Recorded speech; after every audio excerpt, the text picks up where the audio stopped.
আচ্ছা, আপনাকে যদি বলা হয় একটি নামবিহীন ফোল্ডার তৈরি করতে, আপনি কি সেটি তৈরি করতে পারবেন? যদি তৈরি করতে না পারেন তাহলে আজকের এই ভিডিওটি দেখার পর আশা করি আপনি অবশ্যই তৈরি করতে পারবেন। তো আমরা নরমালি একটি ফোল্ডার তৈরি করার জন্য যদি কোনো নাম সেট না করি তাহলেও দেখতে পাবেন যে নিউ ফোল্ডার নামে একটি নাম অটোমেটিক সেট হয়ে যাবে। তো আমরা যদি এই নিউ ফোল্ডার লেখাটিও বাদ দিতে চাই তাহলে যেভাবে ফোল্ডারটি ক্রিয়েট করতে হবে সেটি হচ্ছে প্রথমে চলে যেতে হবে নিউ অপশনটিতে, ফোল্ডার।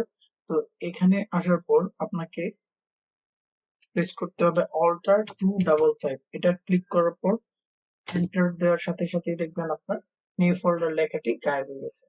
তো এভাবে যদি আপনারা ফোল্ডার ক্রিয়েট করতে চান তাহলে তৈরি করে নিতে পারেন।